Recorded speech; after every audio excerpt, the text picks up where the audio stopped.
The Q4 steel frame with the Lock GBGuns grips. I've heard on the forums these grips give you +5 accuracy and +3 speed. It hasn't been confirmed yet, so I'm not sure. And before we get into the Full Mag +1, there were some folks somewhere, I heard people mentioning that I might be a Walther fanboy. Okay, I take offense to that. I'm a Walther loyalist. No, just kidding. But, anyways, I love Walthers. Always have a whole bunch of them, and for good reason. Hopefully in this video we can demonstrate some of those reasons. Start things off testing our basic test of Full Mag +1, which gives us 16 rounds. We've got an ABC zone, so a reduced size piece of steel out there at about 22 yards or so. So I've got something to aim at. And what we're looking at in this test is, can the gun run fully stuffed? Not quite an Oreo, wrong colors. Here we go. Beefy steel, just sits in your hands.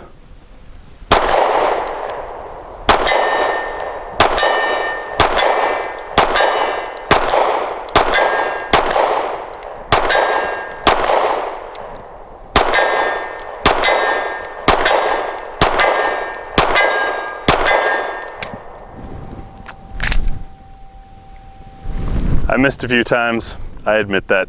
Slide did not lock back. My thumb on Walthers tends to ride right here, which is indeed your slide release. So when we do the what's for dinner, where we're actually testing to see if rounds will hold this gun open, I will do my darndest to make sure that doesn't happen again. Speaking of, let's get to that part.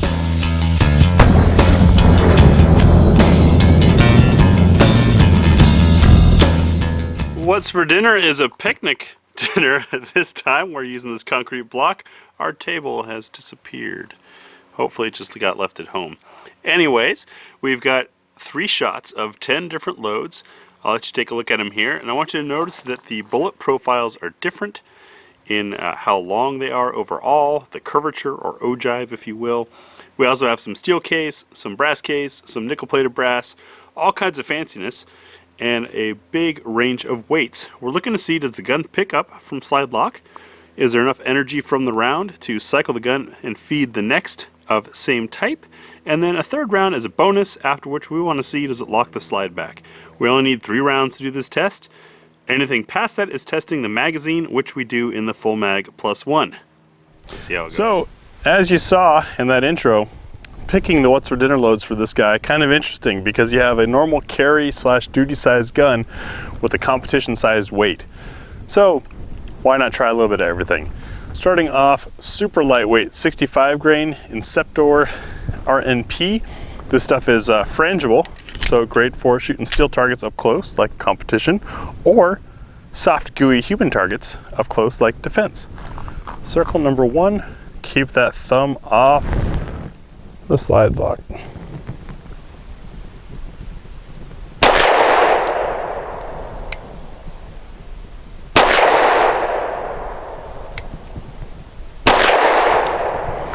Kind of funny, I don't know if it came through on the camera, but the speed of that round makes all this noise, but the weight of this gun made it just kind of sit there. Now on to 90 grain Winchester Super Clean. This is the zinc core lead free, good for indoor ranges, also for shooting at steel targets. So once again, competition orientation. Target number 2, thumb off the slide catch.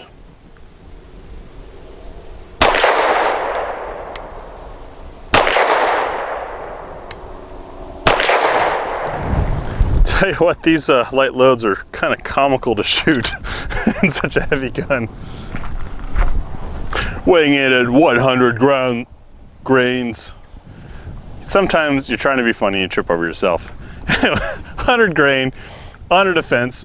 This is a hollow point frangible, lead free, and made in the US. Pretty much all wins.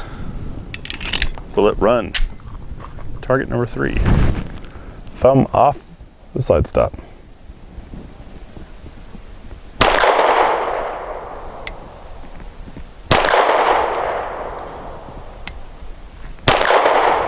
So soft in this heavy gun. I almost feel wrong that I get to shoot these loads because it's just like Norma MHP, that's Mr. Hungry Puppy. Monolithic hollow point, 108 grain. For target number 4, these are really cool looking when they're not corroded. Thumb off slide lock.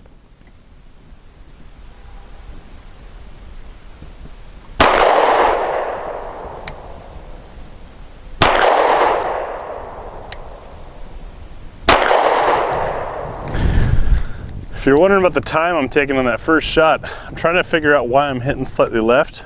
I'm wondering if it's maybe because I'm holding my hand differently to stay off the slide there, slide lock, to make sure that we test this ammo in this gun, not necessarily my shooting.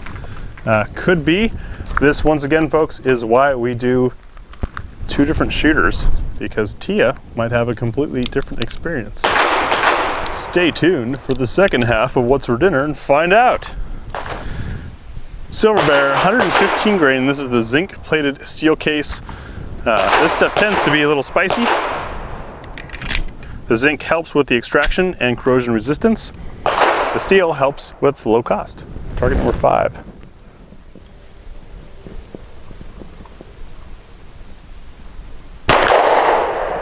Yep, this is definitely spicier. Woo! Tell you what, folks, if you ever want to scare a new shooter out of shooting and you've got one of those little lightweight pocket guns, this Silver Bear will probably make it unpleasant for him. Yeah. All right, I'm going to start my portion of this off with the Perfecta 124 grain. These are a really cool looking round. They just stay the same shape all the way up.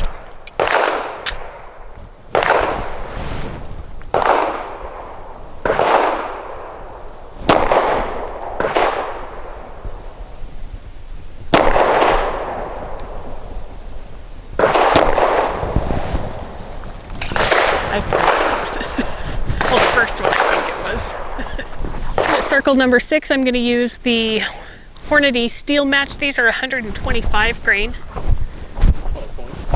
I hadn't looked at them yet to know if they were hollow point, but they're hollow point. I'll aim at circle 6, 7. I can count.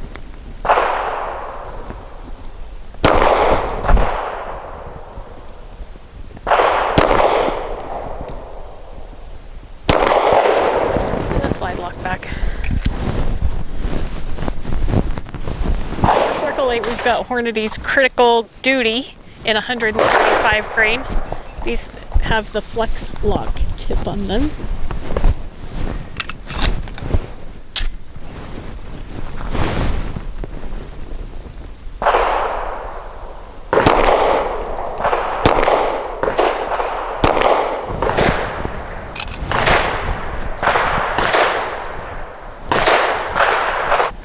Federal Syntech purple rounds. These are 147 grains. Can't tell me there's not going to be a girl out there that doesn't think that's cool. Circle number 9.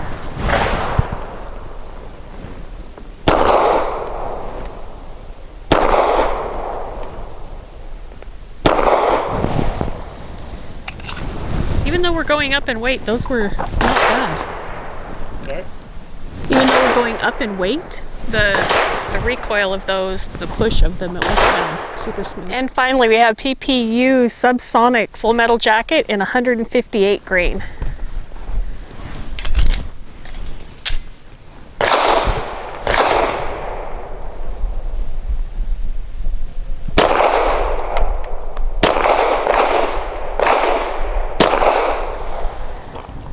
Those things are always nice to shoot. Woo-wee, look at that.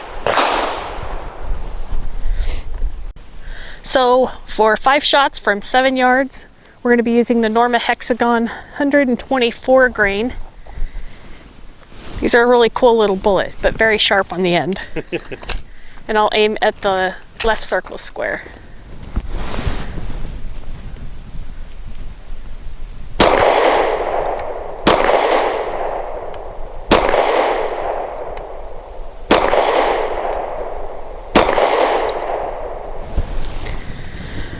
I too will be using the Norma Hexagon 124 grain for the 5 shots from 7 yards. Let me figure out what's going in my back pocket and what's going in the gun first. There we go. For the right circle square. Wow, those sights really have brightened up.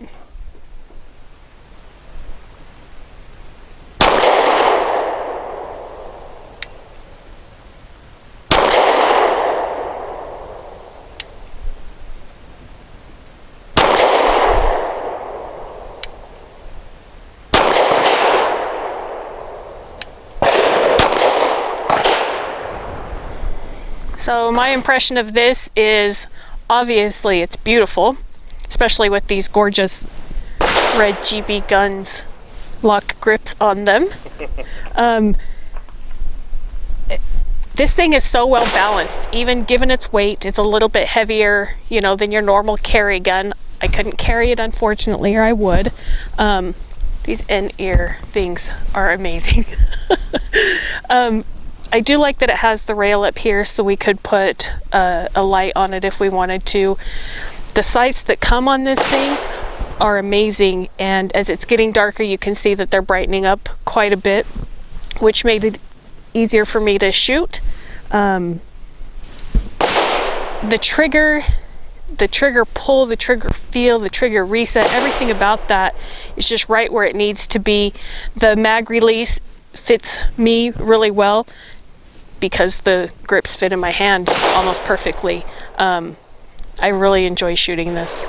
So, as rumored, I gotta say, I think the GBGuns logoed grips did add to accuracy just a little bit. Walther, you might want to consider that for the main OEM drive. No, in all seriousness, I've been a big fan of the PPQ platform. Heck, its predecessor, the P99, was one of my carry guns for quite some time. Still love that gun. When you put it in an all-steel frame like this, especially with the contours and weight balancing that they did, it's just a gem to shoot. Very, very comfortable, and of course you still have that signature Walther crisp, predictable trigger with the short reset. And I mean, maybe this is pushing far, I don't know. Tia's gonna give me a nod, yes or no, but it kind of feels more like a 380 than it does a 9mm. It's comfortable. Really a joy to shoot. The sights definitely brightened up for us as the light got low here in the Pacific Northwest, where come summertime we'll be begging for darkness, but this time of year we're still fighting to get some daylight. I did notice, and Tia commented as well, that all of our shots were a little bit left. So once again, while we have 2 people on GBGuns shooting, if it was just me, I would assume, I try to stay away from the classic blame the gun. I would assume it was me, and that maybe I'm gripping too much, I'm squeezing, which I tend to do on smaller guns. This is not a small gun. It fits, I mean, it feels like it was made for me. It's really, really comfortable, and yet I'm hitting left. So since we both hit a little left, we're probably gonna wanna tap this rear sight a little bit and adjust it. Other than that, really smooth shooter. I do know that the slide is not 100% the same as you'd get on a normal PPQ. So I was wondering if maybe that plus just the mass and how much less the gun's gonna move in your hand, if that was gonna add to ammo sensitivity. It didn't. It ran everything. And I gotta tell you, if you ever want almost a gag, try one of these things with some of those super light loads we were running. It almost makes a joke out of perceived recoil. Super pleasant to shoot. I think given the weight of it, it might even help newer shooters take the gun more seriously and feel a little less afraid. I know there tends to be a tendency in shops, people are drawn to the SIG 238, 938, Springfield 911 size little guns because they're cute and they're less intimidating. But then when you get on the range, and if you don't have experience, they're not so pleasant to shoot. This thing is a dream. Like, aside from maybe getting a little bit of shoulder workout from the weight, this is one that you could shoot all day and not feel any wrist or hand fatigue. I'm not particularly sensitive to it, but I mean, my wrists have been banged up over the years. Sometimes after we're shooting, I feel some sensitivity, and this is just really, really comfortable. I think once again, Walther has taken what folks expect out of a gun and has raised the bar for the rest of the industry to follow suit. So just like how race cars lead to advances in our everyday cars, I think Walther's competition pedigree is raising the bar in what you can expect out of a regular size gun.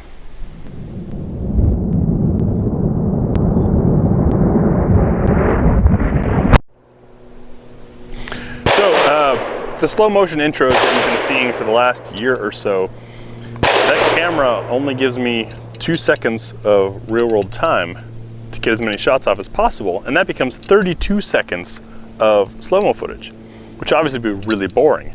It also means if I don't shoot fast, it's really boring. And one of the things that I've come to really appreciate about Walthers is that short, crisp reset and predictable trigger. I'm no Jerry Michalik, but I have had to learn to shoot quick, and I want to show you, and I'm not aiming, this is throwing lead down like I would do if we were trying to get some high-speed footage, just how this gun can run. My finger's a little cold, it's a brisk day out here, but let's see what happens.